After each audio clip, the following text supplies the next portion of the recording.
hard to access the end result because it's so different. It's such a different way of perceiving what's going on, and it's such a deeper understanding of actually what's happening in your life and the reasons for why things are stacking up the way they are for you. That it's almost hard to understand that until you actually go do it and experience it. So it's almost really, it's more of a decision on faith.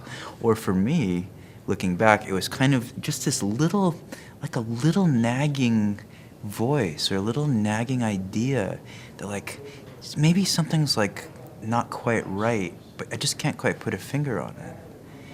And if you pay attention to that little voice, or if you decide to just make a leap of faith, the dividends will be huge. But it's a different type of decision to make because you don't really see what the options are until you've actually gone through it. And only then, in retrospect, you say, like, oh, thank God, you know? So I was glad that I did. I was glad that I paid some attention to that little voice, you know, kind of somewhere back there that was just telling me,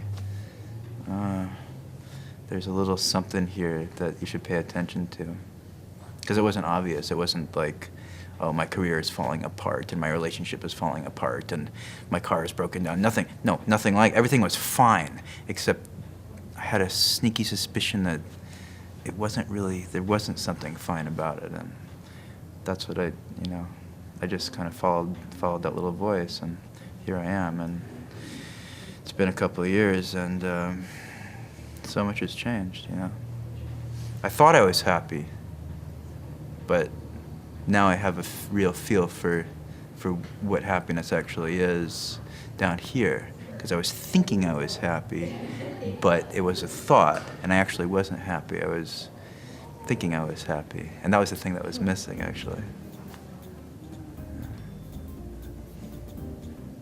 Awesome.